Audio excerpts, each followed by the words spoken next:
9 రోజుల పాటు పూజలందుకున్న గణనాథులు గంగమ్మ ఒడికి చేరుతున్నారు. ఖైరతాబాద్ మహాగణేష్ని నిమజ్జనం చేసేందుకు సమయం ఆసన్నమైంది. నిమజ్జనం రోజు నగరమంతా కాషాయమయమవుతుందని, ప్రజలు భారీగా వచ్చి విజయవంతం చేయాలని కోరారు ఉత్సవ సమితి ప్రధాన కార్యదర్శి డాక్టర్ రావి నూతల శశిధర్. వినాయక మండపాలలోని వినాయక ప్రతిమల్ని తొందరగా నిమజ్జనోత్సవానికి తరలించాలని కోరారు. 46వ సామూహిక గణేష్ నిమజ్జనోత్సవం నిర్వహించడానికి అద్భుతమైనటువంటి ఏర్పాట్లు గణేష్ ఉత్సవ సమితి ఈపాటికే చేసి ఉంది. 303 కిలోమీటర్ల పరిధిలో వినాయక సాగర్కు దారితీసేటువంటి అన్ని నిమజ్జన రహదారుల లోపల ఇప్పటికే కాషాయీకరణ చేయడం జరిగింది.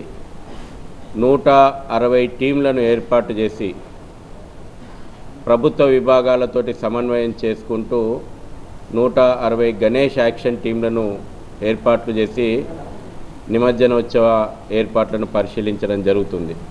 భద్రతా చర్యలు, మెడికల్ క్యాంపులు అన్ని ఏర్పాట్లు ఈపాటికే పూర్తి చేయడం జరిగింది.